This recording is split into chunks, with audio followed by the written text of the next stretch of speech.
어서오세요. 국어의 모든 건 나란마사입니다. 이번 시간은 천재노 박시전 세 번째 시간입니다. 이번 시간으로 마칠 생각입니다. 지금 온 나라가 지금 상당히 힘든 상황이죠. 우한 폐렴 때문에 지금 모든 국민들이 바깥에 나가기를 꺼려하고 특히나 학생들도 지금 학교에 나가지 못하는 상황이어서 상당히 힘든 상황이에요. 더군다나 교육부에서도 지금 사상 초유의 그 4월에 개학하는 사태가 이루어지는 것인가 뭐 어쨌든 발표도 앞두고 있는데 여러분들은 이런 상황 속에서 그저 손을 놓고 있을 수는 없습니다.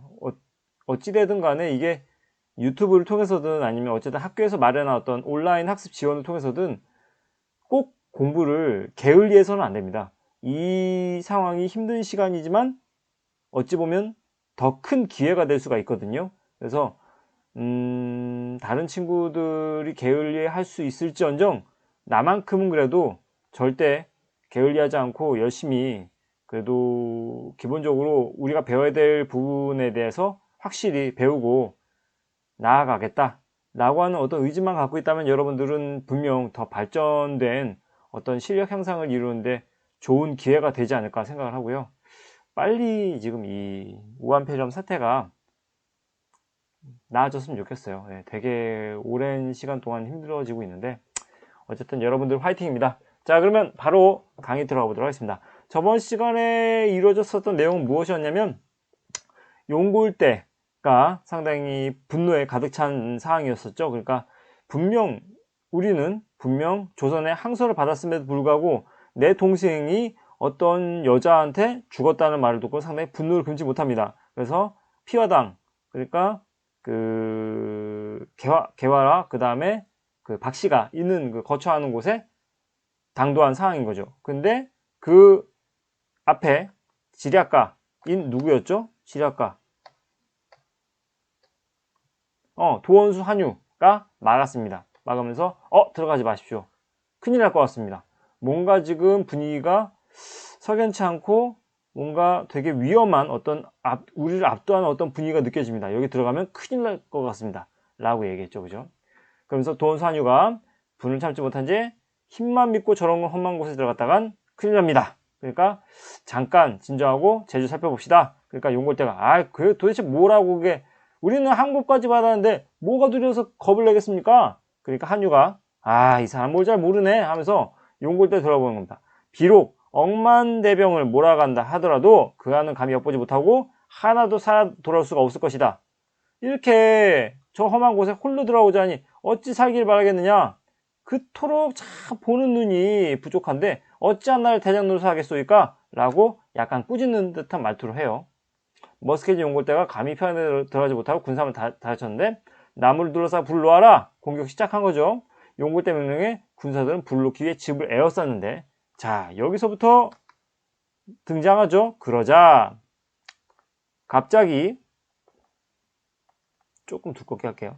그러자 갑자기 오색 구름이 자욱한 가운데 나무들이 무수한 군대로 변하더니 북소리 고함소리가 천지를 진동했고 수많은 용과 호랑이 서로 머리를 맞대고 바람과 구름을 일으키며 오랑캐 군사들을 겹겹이 에워쌌고요. 천지가 아득한 가운데 나뭇가지와 잎은 깃발과 창칼로 변했대요. 나뭇가지와 잎이 깃발과 창칼로 변했대요. 대단한 기술인 거죠. 그죠? 하늘에서는 신장들이 긴 창과 큰 칼을 들고 내려와 적군을 몰아쳤고요. 여기까지. 꺾기 표시한 이유가 뭔지 알겠죠? 그죠? 꺾기 표시한 이유.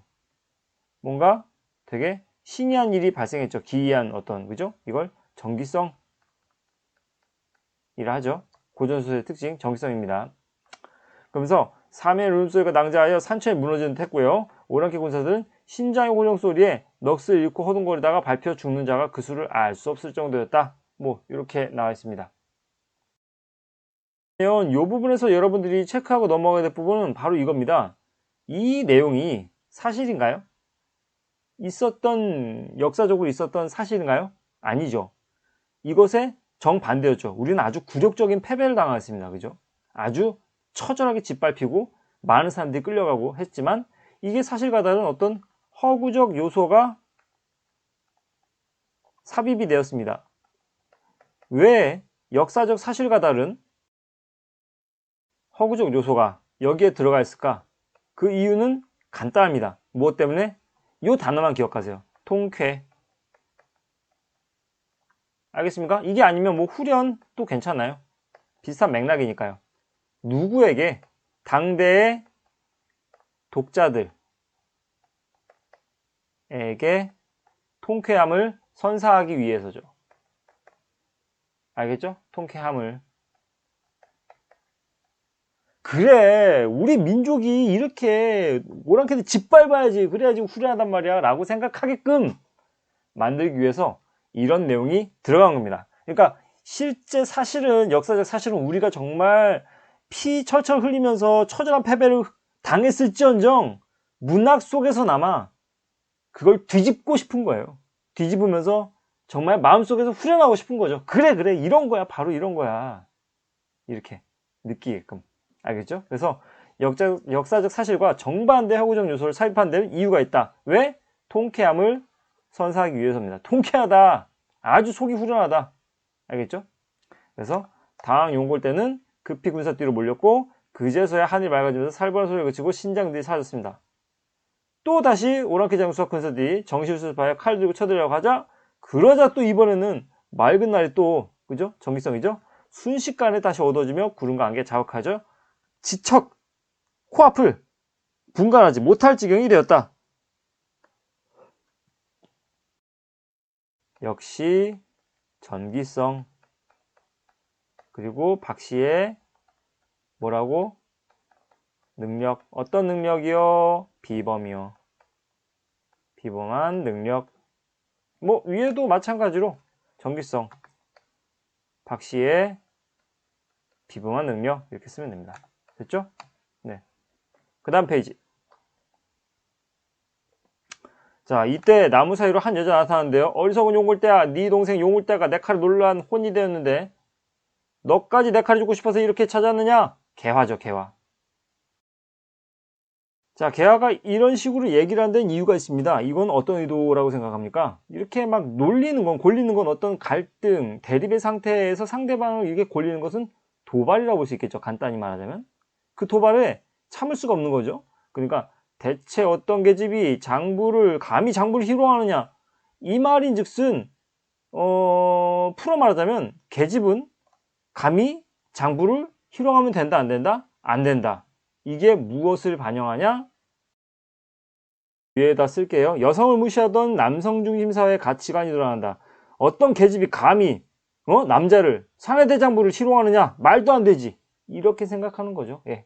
그때 당시엔. 예. 그래서 불행하게도 내 동생이 네 손에 죽었지만 나는 이미 조선의 임금의 항복의 문서를 받은 몸이다. 이제 너희도 우리나라 백성인데 이게 무슨 말인지 알겠습니까? 너희도 우리나라 백성이다. 자, 봐봐요. 나는 이미 조선의 임금의 항서를 받은 몸. 즉, 하나밖에 생각할 거 없어요. 어쨌든 조선의 임금이 청나라에게 항복의 예를 갖추고 항복을 하였으니 너희도 조선이 아닌 청나라 사람이 되었다라는 거예요. 네. 너희 임금이 우리한테 항복했거든? 그러니까 니네도 우리나라 백성이야. 근데 같은 백성끼리 어찌 치려하느냐? 라는 거죠. 여기서 충렬부인이라는 것은 그 임금님이 내리신 어떤 자기입니다. 그러니까 지위, 뭐 이런 거죠. 네. 그래서 그 전에 그 생략된 내용 중에 이 박씨가 상당히 그 나라를 위해서 여러 가지 행한 어떤 업적들이 있기에 그걸 상당히 높게 평가하여 충렬부인에 봉하노라 라고 하였거든요. 그의 12 계집종인 개화인데 참 나같이 연약한 여자 하나 못 당하냐? 에휴 너 참 가련하구나 라고 얘기합니다. 근데 여기 이 부분에다가 자습서에는 이렇게 꺾기 표시한 다음에 이렇게 써놨어요. 용골대에 대한 조롱을 나타내는데 청나라에 대한 당대 민중의 분노를 반영하는 내용이다 라고 얘기했어요.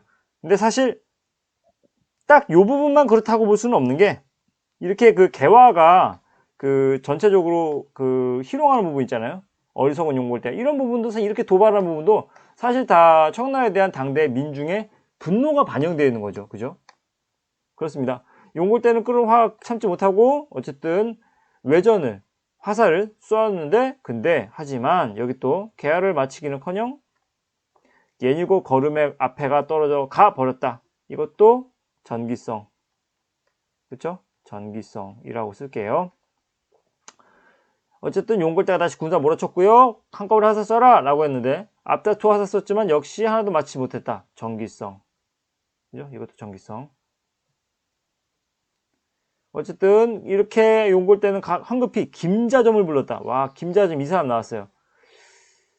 김자점이 시험에 나올 만큼 중요한 내용은 아니지만 어쨌든 김자점이라는 사람에 대해서 우리는 알 필요가 있습니다. 이 사람은 실존 인물인데요. 결론부터 말하자면 선생님이 개인적으로 알고 있는 조선시대의 빌런 중에 최고의 빌런이라고 한다면 김자점 씨를 꼽을 수가 있어요. 이 사람이 분노의 치가 떨만한 어떤 역사를 가지고 있는 그 사람인데, 이 사람의 조상이 김질이라는 사람이 있어요. 김질. 김질의 후손인 거죠. 김자점이. 김질이 누구냐면 이 사람이 세조가 그러니까 수양대군이 어린 단종을 갖다가 죽이고 그 임금의 자리를 차지하였잖아요. 그죠? 그때 단종의 복위를 꾀하려던 성삼문, 그 다음에 박팽년, 여러 그 사육신들이 있습니다. 근데 그 사람들 단종 복위를 꾀하려던 그 계획을 수양대군한테 노출시킨 게 이 김질이에요. 그러니까, 수양대군님, 조심하세요. 지금, 저기, 신하들이 지금 어떤 단종 복위를 위한 어떤 계획을 꾀하고 있습니다. 조심하십시오. 라고 이렇게, 뭐랄까, 일러 바친 거죠. 고자질쟁이. 이 사람 때문에 그 단종 복위의 계획이 물거품이 되었고, 그와 관련된 모든 신하들이 다 그냥 칼 맞았어요. 네. 그래서 이 김질, 이 사람이 어마어마한 사람인데, 이 사람의 후손이 김자점이에요.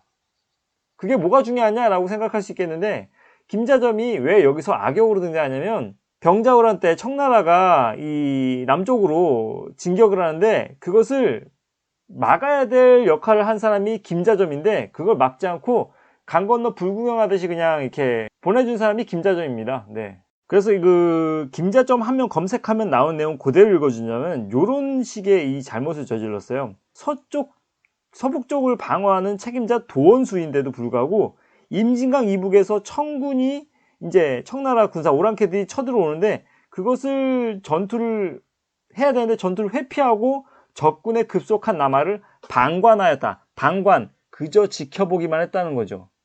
문 열어준 거죠. 예. 가끔 축구 보다 보면 화날 때 있지 않아요? 막 자동문 수비라고 하면서 막 문 열어준다고, 그죠? 되게 못하는 수비수를 갖다가 이렇게 놀릴 때 자동문 수비라고 하는데 이거야말로 자동문 수비죠. 그죠? 아주 전형적인 친청파 인물이에요. 청나라에 아주 달라붙어서 사는 사람입니다. 그 다음에 어쨌든 그 다음에 이제 인조가 죽고 나서 효종이 즉위하죠. 효종이 무엇으로 유명합니까? 북벌론이 유명하죠. 북벌론. 청나라 쳐야 된다. 북벌론은 유명한데 이렇게 되니까 친청파인 김자점의 입지가 상당히 낮아지는 거예요. 그러다 나중에는 김자점이 청나라한테 붙습니다. 청나라한테 달라붙다가 결국엔 죽어요. 네, 요런 사람입니다. 재밌는 사람이죠. 사실 역사에 관심 없는 사람은 지금 선생님이 한 얘기 그닥 관심 없어 할 텐데 이 김자점이라는 인물 간단히 얘기하자면 이 시대 최고의 빌런, 그 다음에 배신자의 후손 김질, 단종 복위 계획을 깨했던 그 사람들을 갖다가 다 고자질한 김질이라는 배신자의 후손, 그 다음에 친청파 청나라에 둘러붙어서 사는 사람, 그 다음에 자동문 수비 그냥 청나라 오랑캐들이 남하하는데 그냥 방관, 네, 이런 사람이라는 걸로 상당히. 그래서 용골대가 김자점을 부른 거예요. 야, 너희도 이제 우리나라 백성인데 얼른 도성군대들을 뽑아서 저 팔건문 사진을 깨뜨리고 박씨와 개야 잡아들여라. 만약 거역하면 군법에다 처벌할 것이다. 그러자 김자점이 겁먹은 목소리에 대답했다. 어찌 장군의 명령을 거역하겠습니까? 되게 찌질하게 나오죠. 찌질. 그죠? 찌질하다는 건 어쨌든 상당히 부정적인 어떤 인물로 묘사되고 있잖아요. 그죠? 김자점이 상당히 부정적 인물로 묘사되고 있어요. 왜?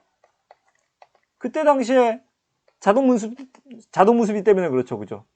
그러니까 이 박시전을 쓴 사람도 그때 당시에 김자점이 얼마나 나쁜 역적이고 나쁜 행적을 했는지에 대한 비판을 하고 있는 거예요. 비판.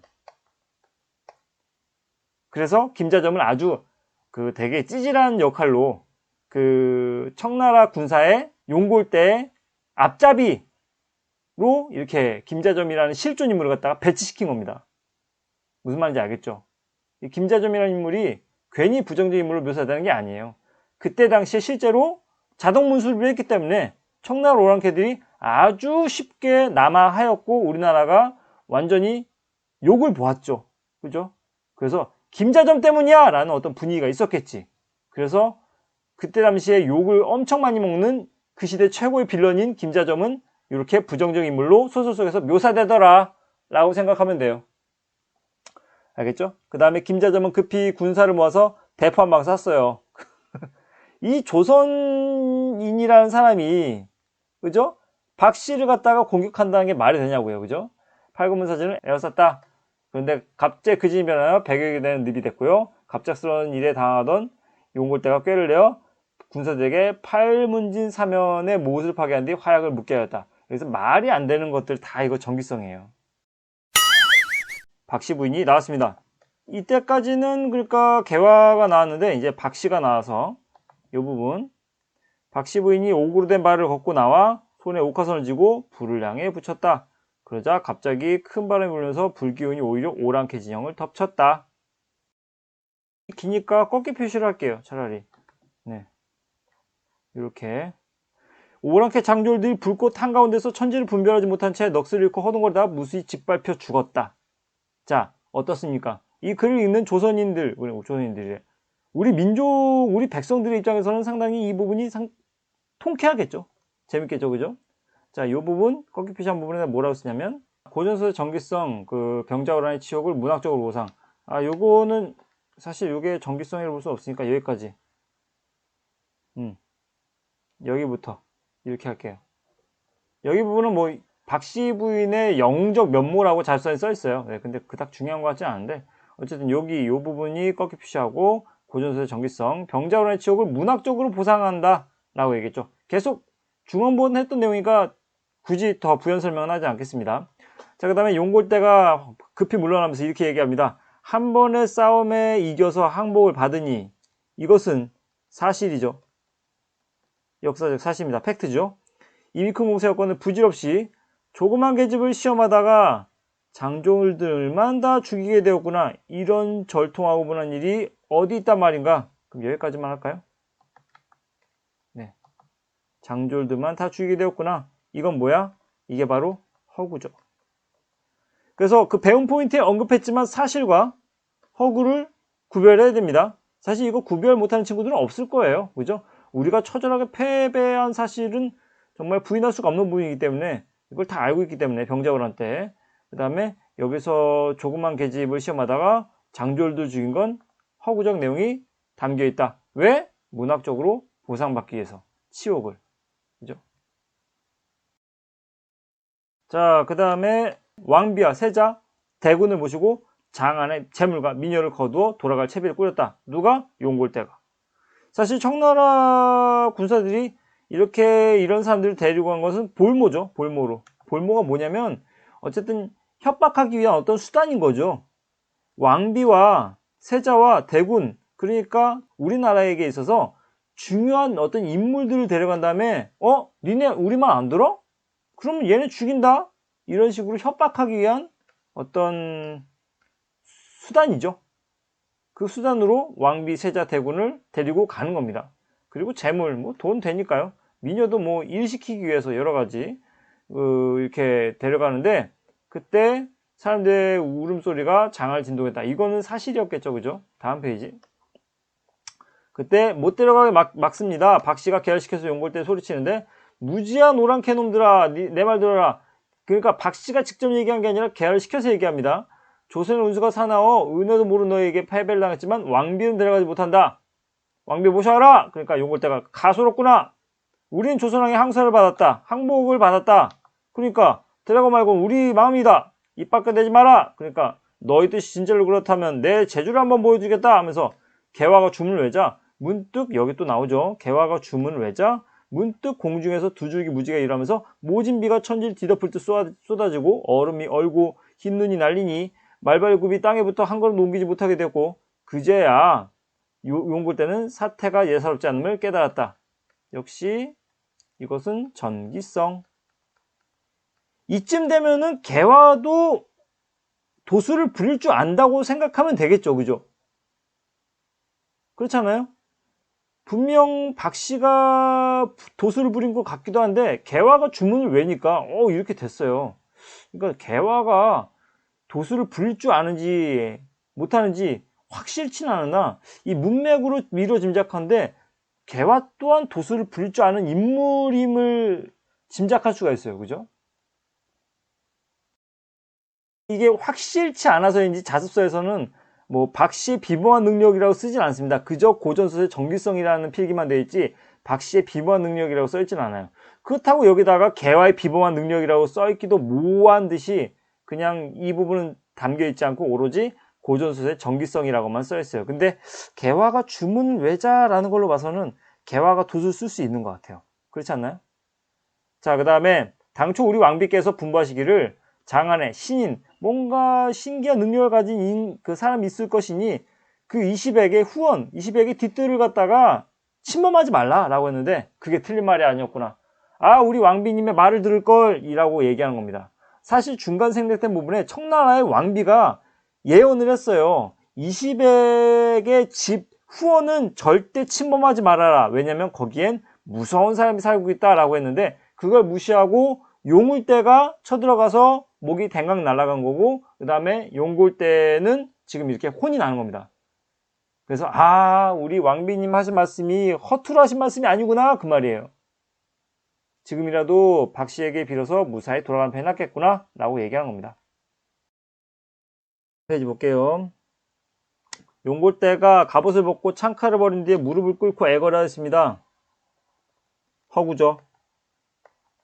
자, 허구 나오면 이제 역사적 사실이 아닌 허구가 등장한다면 항상 이게 따라와야 돼요. 무엇을 문학적으로 남아 어쩐다고? 보상받기 위한 것이다. 문학적으로 남아 문학 속에서 남아 백성들이 보상받고 싶은 심리에서 나온 허구적 내용이라고 보면 될 것 같습니다.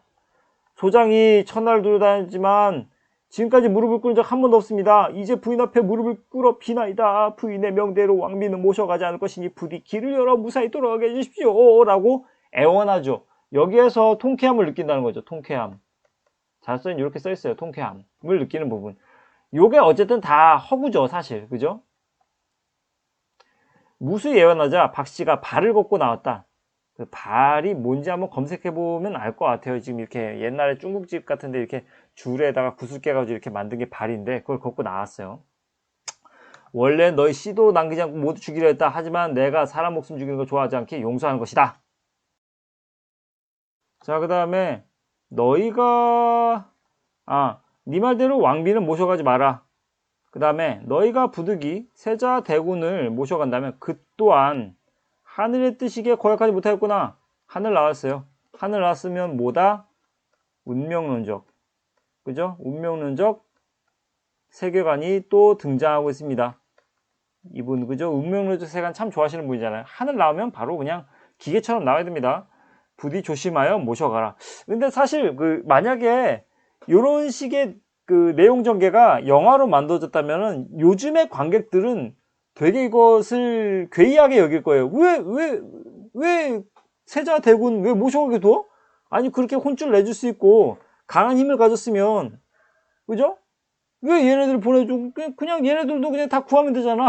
라고 할 수 있었을 거예요. 그죠? 네, 선생님도 그런 생각을 했었습니다. 그러니까, 그래도 세자 대군까지 그냥 다 구해버리면 너무 역사적 사실과 완전 판이하게 달라지는 걸 우려해서인지, 세자 대군을 모셔가는 실제 역사적 사실과 부합이 되게 만들고, 그 다음에 박씨가 운명론적 세계관에 의해서 그건 하늘의 뜻인 것 같으니 그건 보내주마. 하지만 왕비는 데려가지 마라. 이런 식으로 그 이야기를 전개시킨 거라는 생각이 들어요. 박 씨의 작가가 누군지 모르겠으나. 그죠?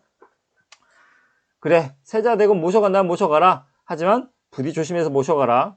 그 다음에 그렇게 하지 않으면 어쨌든 다 가만두지 않겠다. 나는 앉아있어도 모든 일 알 수 있다.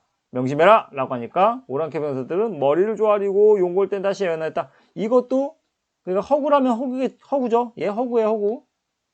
이제 딱히 뭐가 사실이고 뭐가 허구인지 굳이 필기 안 해줘도 알 것 같죠. 어쨌든 오랑캐 병사들이 막 잘못을 구걸하고 잘못했어요. 이런 부분 다 허구입니다. 그걸 통해서 무엇을 받고자 한다? 보상받고자 한다. 보상심리. 그죠? 말씀드리기 항소하거나 제 동생 머리 내어주시면 안 되겠습니까? 라고 하니까 듣거라. 또 중국의 고사 인용하죠. 옛날 조양자는 지백의 머리를 오치라에 두고 진양성에서 패한 원수를 갚았다 하더구나.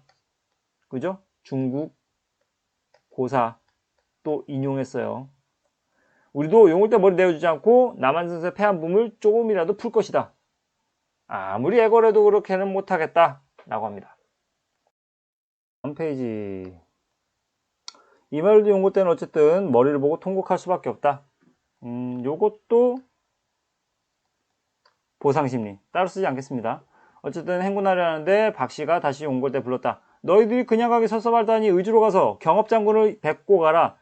이게 누구냐면 임경업 씨입니다. 임경업 장군인데요. 이 또한 실존 인물입니다.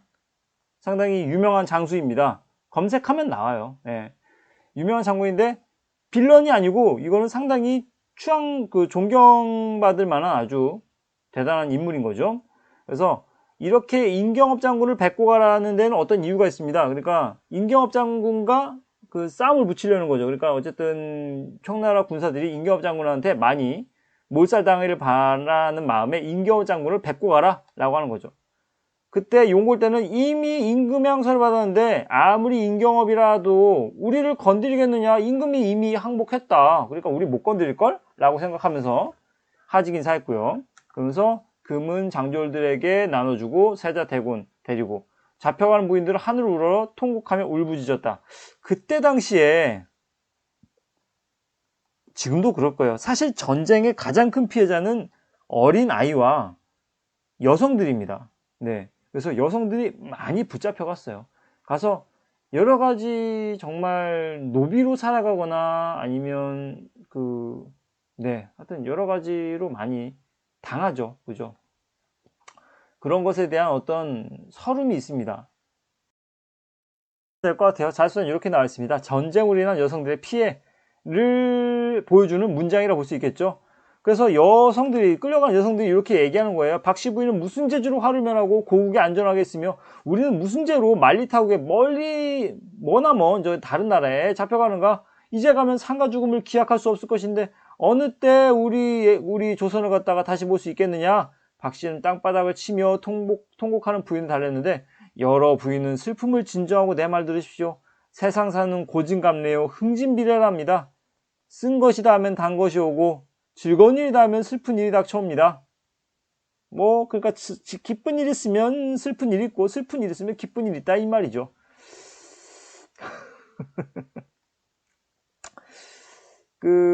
선생님이 웃음의 의미를 알겠는지 모르겠지만 이렇게 다른 나라에 억지로 끌려가면 어떤 짓을 다 당할지 모르겠는데 그런 사람을 데리고 어쨌든 박씨가 진정하라고 하는 말이 세상 사는 쓴 것이다 하면 단 것이 오고 즐거운 일이다 하면 슬픈 일이 닥쳐옵니다 라고 얘기한다는 게 위로가 아니라 욕먹을 것 같은데 그렇지 않나요? 그죠?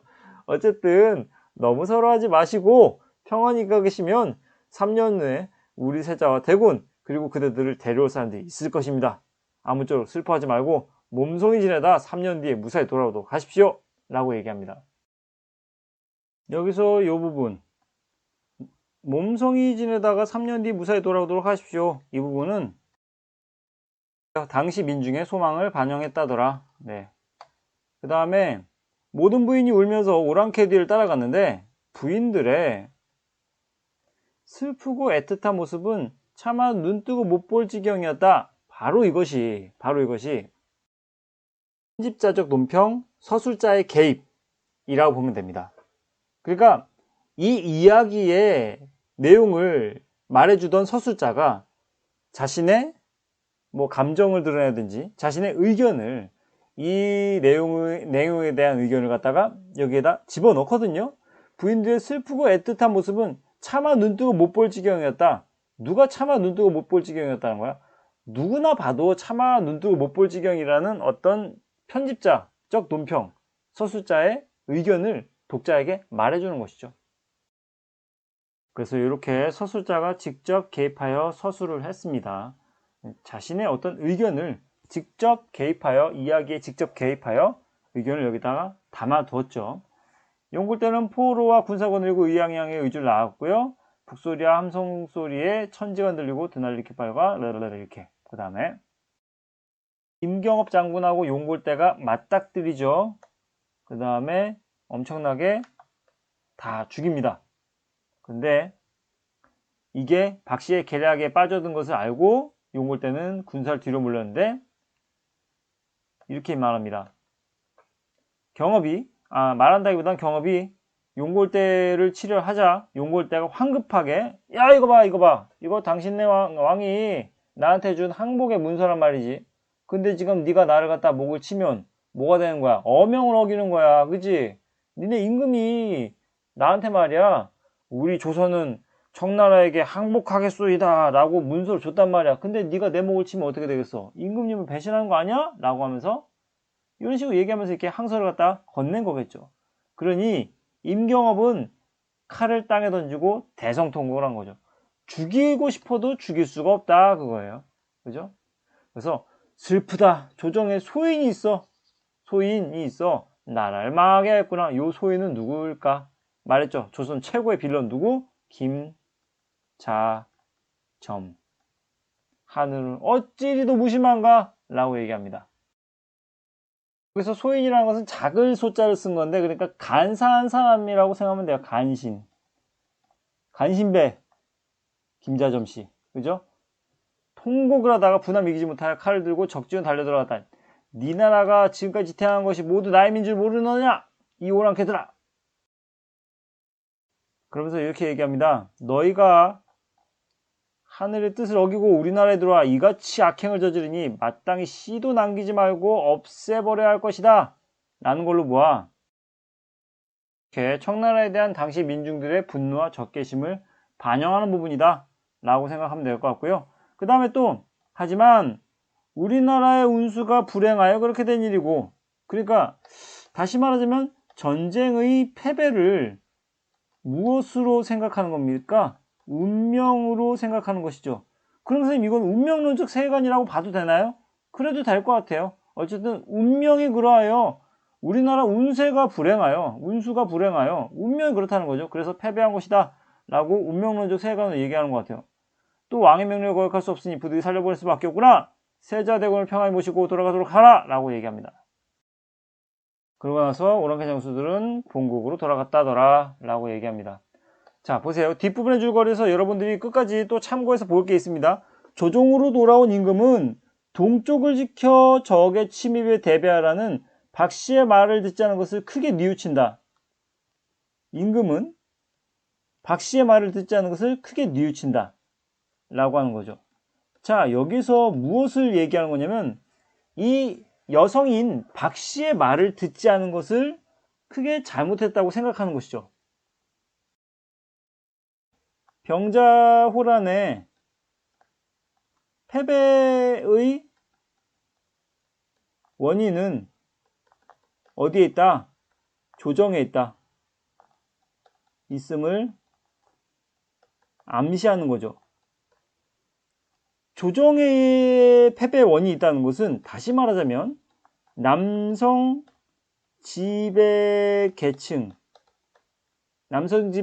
대한 어떤 비판 의식이 있다는 것입니다. 알겠죠?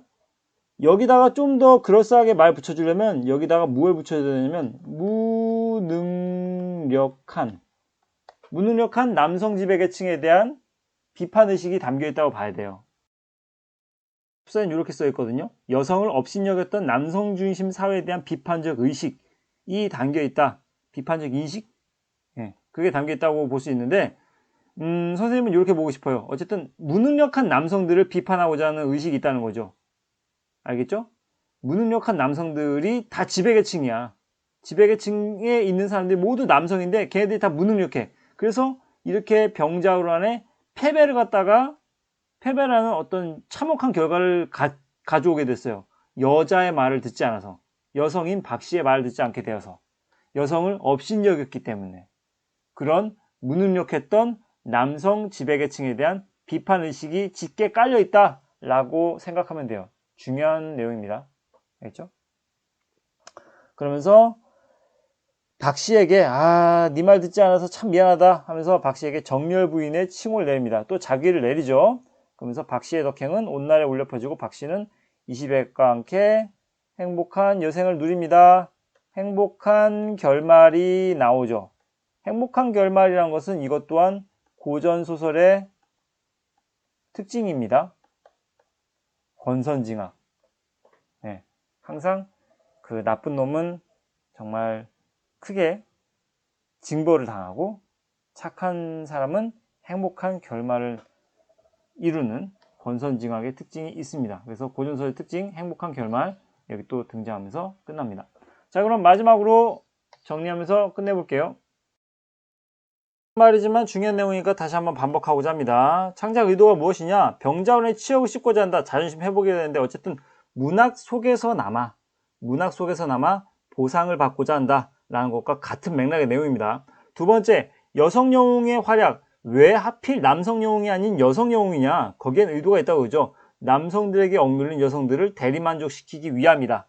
여성들이 특히나 이 소설을 여성들이 읽으면 상당히 통쾌할 거예요. 그죠? 그 다음에 세 번째, 나라를 지키지 못했던 무능력한, 알겠죠? 무능력했던 지배계층 남성들에 대한 간접적인 질타가 좀 있었을 것 같다 라고 창작 의도를 분석하고 있습니다. 그러면 핵심 정리는